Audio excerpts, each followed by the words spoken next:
It's the 5th of March 2019. I'm David Griffin. I'm here at Stanton-by-Dale Cricket Club and I'm talking to Richard Simpson, Bob Turner and Barry Taylor. Gentlemen, thank you very much for joining me. I suspect from the advance notice I've been given, I'm in the presence of quite a few runs and wickets and years and years and years of playing the game. Can we start off? we had a duck farm. Oh dear. Can we start off with you, Richard? When did you first play the game of cricket? What was your first? 1951. Really? And where was it? That was at Stanton-by-Dale, was that? Yes, that was Stanton-by-Dale. Right. And how did you get involved in playing the game? I came up and I was leaning against the wire fence and the captain said, would you like to come to practice? And I came to practice and used to be number 10 for the first team to make it up. He was always in the first team to start with. Fine leg or third man, both ends? Yes, that's it, yeah. And what about you then, Bob? When did you first get involved in the game? Well, I got involved about 15 or 16 with a club across the border, San Diego Premier, because my uncle played for them. Excuse me. By the time I joined them, they'd got rid of their second team, or they couldn't get two teams, and that was the start of a decline. So I graduated eventually from sort of scorer to mech-weight. What years are we looking at? That'd be mid-60s, and then Right. the last year the club's existed was 1973. What were they playing friendly cricket or? Well, that was cricket? part of the problem. They played very good standard of cricket in Knox Alliance. I mean, when I joined them, they were a selection of very good club cricketers who just happened, you know, to play together. But as we lost players, we couldn't replace them. And by the early 70s, we were struggling to put a team on the field. Where was San Diego Premier's ground then? Not easy to find. It was just across the border in Stableford, actually. Right. Very good wicket, but not a scenic ground. Right. Right next to the railway. Yeah. And at the end of that year, we had a testimonial game for a gentleman called Dennis Watkin, who was a very old school player, lovely chap. He, in the 30s, he'd been good enough to play football for Aston Villa when they were a useful side, never regularly, and he played cricket for Notts with Lord and Vose. Again, never regularly, but he was the kind of player, he never talked about it unless you asked him about it. He'd never played the big iron. He was a lovely chap. And that was the last game San Diego Premier played, was a testimonial for, and they got old players from all over. Yeah. Johnny Clay and people like that. Okay. Halfway through that season, I was still a mate weight. The captain kept wicket, or the star batter number 3 kept wicket. Come 1 July, they were both on holiday or unavailable. So the vice captain, Melvin Wood, who lots of people will know from his Shipley days now, rather than I opened the bowl in the other end for a while. Actually, a good cricketer. Very good. Saw him the other week. He looked around the dressing room, took one look at me and said, "You're a goalkeeper. Put these on." So I played the rest of that season as a wicket keeper.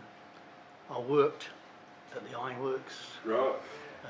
Chap I worked with was playing for the second team up at the village by then, so why don't you come up here? Came up for a few Friday night nets. Met Doug King like everybody. Met Doug King at some stage of their Stanton career. Did you play at Stanton, incidentally? At the Ironworks? At the Ironworks, no. No. No, they were a completely separate entity really in those days. Well, we'll come back to your subsequent career. Barry, where was your first introduction to this wonderful game? First introduction, I was sitting next to Doug King at Ilkeston Grammar School, Christmas dinner I suppose, because my then wife was working at Ilkeston Grammar School, and we just had this conversation. Oh, you know, what do you do? That's all that. PE teacher just started. Oh right. What year would this have been, Barry? This is a little bit December 73. Right. December 80s. No, December 77. Right. December 77. We get there. Well, I was just trying to think when I came to Nottingham. Ignore the audience. We'll come to them one day. I know. And December said, well, 77, yeah. We've did you used to play any cricket? He said, I used to play a bit at school, and I played for the village and where I grew up in Kent. and I haven't played recently. I've been playing rugby. You know, because I came up from Loughborough in '73. Got a PE job in Nottinghamshire, but I wasn't necessarily. We weren't necessarily going to stay. We got married in '73. We both came up from Kent, but Jill at the time was still at university, so I thought, give it a couple of years in the area and then move south. And we're still here. Whereabouts in Kent, just out of interest? Maidstone. All right, and you played a little bit of cricket there? Yeah, as a I young played lad? for a village called Lewes, which is sort of just south of Maidstone. It was a nice little standard, it was good. It was good. And he sort of said, well, you know, what sports do you play? I said, I play a bit of rugby, but I've just got myself an injury, and in fact, I've just played half a season for Attenborough on the Sunday, you know, just to sort of see if I could still enjoy it. And he says, and what are you going to do now? I said, well, I might look around for a club. Funny you should say that, he said. And next thing I know, I'm meeting Brian in January after Christmas at Chilwell Nets, and the rest's history. So you would have joined the club at the time when it was playing Central Derbyshire? It was the second year of Central Derbyshire. Right. I think they played the previous year. But if we just go over to Richard just for 1 second, because he's very kindly handed me this fixture card for 1954, which was, you'd been playing 3 or 4 years by Yeah. now. One of the interesting things about this, Richard, is the teams and the clubs that no longer exist. No, no. Because presumably these were a lot of like works. I'm looking at Notts Schoolmasters and the Nottingham City Treasury Department. So were these games played? These were against people who basically worked in the Treasury Department or were teachers or whatever. Yeah. And was this all friendly cricket? Yes. Well, they called it friendly. Yeah. But it wasn't friendly. Was it competitive? There were certain teams that weren't friendly. And what about you? Oh, dead friendly. He's We were always the friendliest team out, we were. And what were you? Were batsman, bowler, keeper? Neither really. We were struggling. I opened the batting with Derek for about 10 years, didn't we? So, yes. But, So who were the teams? You said that some of them weren't friendly, so this is your opportunity. But they've probably gone anyway, these clubs now. Probably disappeared. Who were the ones that were nasty to you then? oh, the memory's gone. I can't really remember that far back. You don't want to tell me, do you? So you were in the crossover. Presumably you played then when the club became a member of the Central Derbyshire League. Yeah. Was there a difference in the type of cricket that Well, I was being didn't played? play much of it then. I got married in a family and I was farming, so I had to pack Right. up when I was that age. But yes. But you must have had presumably a good cricketing career before that. You started in I 1950. played till I was 40. Yeah, from 13. So. And what were the what teams were you playing, and what were your favourite grounds? It was presumably relatively local cricket. Notts Unity was my favourite ground. That's where I scored my runs. Duffield, I got 7 ducks. Did you really? Yeah. What was up with Duffield? I don't know. 7 ducks. Never get a run at Duffield. Never did, I don't think. What about up here at your own ground? Well, I didn't get a duck every week up here. Is he being modest? Yeah. I wouldn't know. Is he being modest? Yes. Well, I'll tell you about the pavilions if you want. Yeah. Because, I mean, Derek, you can remember the very first one, can't you? The little diddy thing in where you put the covers now. Yeah. Well, then we bought a RAF hut from Watlow, wasn't it? Yeah. Nissen hut, wasn't it? And we brought it up back. It was 12 foot wide. And we How did you get that here then? It came up on my tractor and trailer up Bath Street, 12 foot wide. Really? Yes. And we delivered it then. I bet you got some funny looks, didn't you, Richard? Yeah, but there wasn't much traffic about them. What year would this have been? When was that, Derek? It wasn't. 50s. And this and up going up Bath Street behind the tractor. Yes, it was. It did certainly get some interest. With the players sitting on top so it didn't bounce off. And that was your pavilion for a while then? Yes, that was in that same corner. Right. Yeah. And then we moved on to the big one, didn't we? Much later in life. So which pavilion do you remember, Bob? The old wooden pavilion when I came up, slightly sagging roof. And then the new pavilion, probably, it was built in 83 till 93. Yeah. And how long did your cricket career go on for? We spoke to some gentlemen in our first interview were planning to play this coming season, and I don't want to guess how old they are, but I suspect they might even be a little older than you. Some of them. So are you retired or are you still playing? Yeah, I mean, my village cricket career was 73 to 74 to 93. Yeah. It's quite amusing listening to Derek about his first AGM, because I came up, so half a season experience as a wicketkeeper. The way amateur sport became first team wicketkeeper. Yeah. I hadn't even got my own pair of gloves then. But the first AGM I went to, I obviously didn't hide well enough, and I came away to a Checkers that was our headquarters then round the corner, having been elected fixture secretary, chairman of a selection committee and assistant social secretary. That taught me a lesson. And how long did you stay in those roles? Quite a few years as fixture secretary. So you must have wanted it I really. tried to prize myself out gradually. It got replaced by others. I was Brian's vice captain when he became first team captain after a few years. I mean, when I first came, Sally's father was first team captain.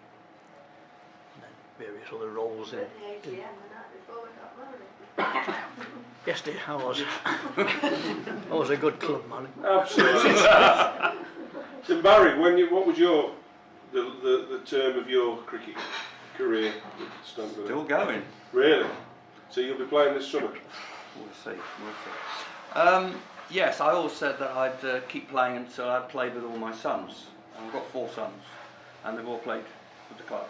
Excellent. Even the younger one, I've got a baby, 15, and even he played a couple of sort of 17 games, making up the numbers. But they've all retired, apart from that one over there, Andrew, captain of the first team this year. And, so, yes, 41 years. It's good going. There's some real longevity at this place. I keep saying I'll keep going until I'm not contributing anymore. And, it was getting close last year, but we'll have to see. Richard, you must have seen some astonishing changes for someone who played the game. Yes. First of all in 1951. You see, Friday night was practice night, but we had to have a rota because there'd got to be enough to push the roller. Because it was that big roller and it needed at least 10 on it. So there's got to be enough. 10 people to push it. Oh yes, it was a bit. Have they still got it? That big thing? I don't think they have, though. So then, I presume the pitch preparation was very different anyway, wasn't it? oh yeah, yeah. The pitches weren't covered. No. Covered, blimey. Covers that lot. What's that? And then every so often I rolled the pitch, the Ats field with the tractor and roller. But the trouble was that it wasn't a fixture to the tractor, it was only on a chain. And one night it didn't turn the corner and it snapped one of the concrete posts off. And it was still broken when I went 10 years ago, but I say it's not broken now, so somebody's seen it at last. Perhaps we were just leaving it in like a tribute. It had only been there for 40 years. So who does look after your ground? You were obviously doing something then that was captain and everything then, yeah, and so We have a very good groundsman. He's just sitting there. right. And one or two others that sort of help out. Fortunately, neither of them. No, And you must have seen some changes yourselves in the way the game is played, the recruitment of players, retention of players, age groups, and all that sort of thing. There's a real mixture now, in the sense that there's a complete age group, large age group, if you like. We've got 1 or 2 youngsters, although we've never been renowned on having many sort of youngsters. We've had, in the past, we've had a couple of sort of attempts to run youth teams, but we rely on sort of finding players in the course of the season to play for us, rather than sort of breed them ourselves. How many teams do you put out now on a weekend? We put out 3. Right. We've got a very good fixture list, but we also play first and second teams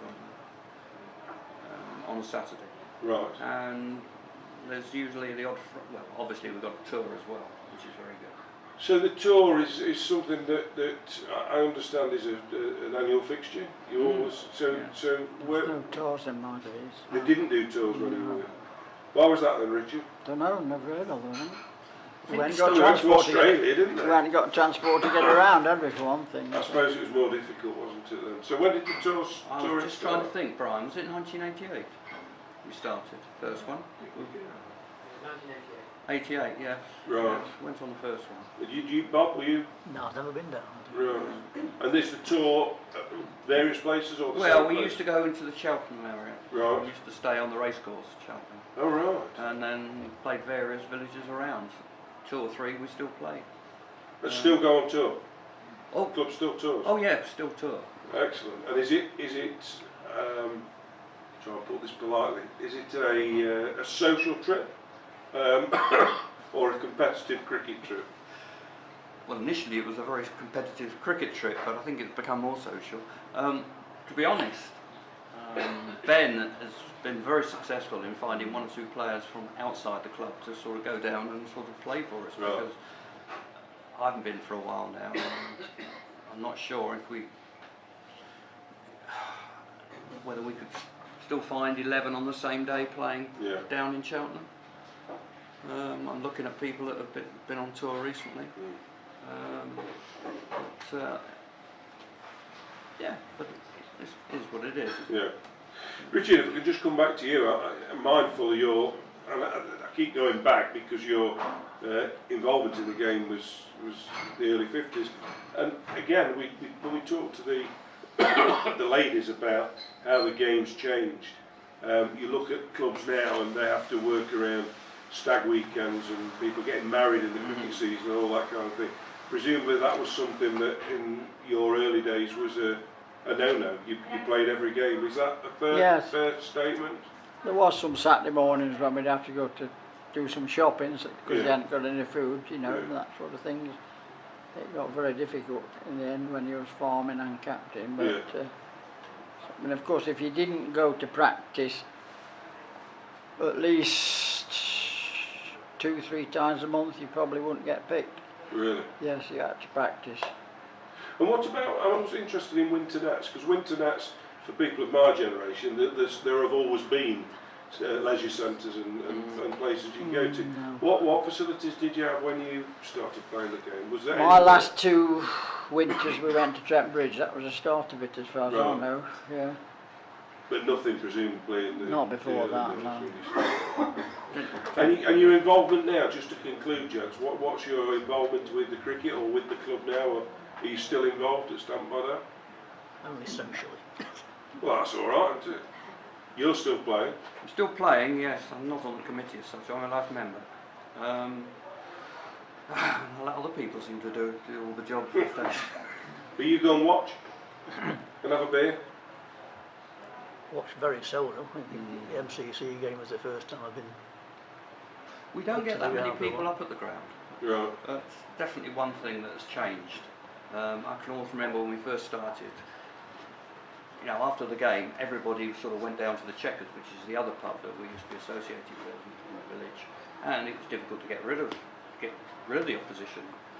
We used to have a sort of what we called a tote, you know, sort of Yeah. lottery, if you will. And we'd be selling tickets at 10 o'clock with the opposition still there.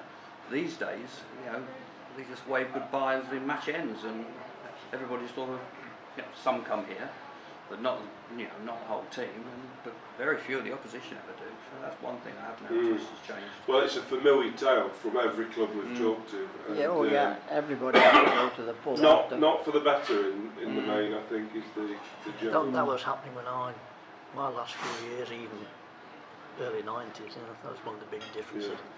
I mean, nowadays, particularly for younger players, there's so many competing interests. Everything's so instant these days. Indeed. Well, gentlemen, thank you very much indeed. It's been marvellous to go back and also to see that you're still playing a little bit. A little bit. Gentlemen, thank you very much indeed.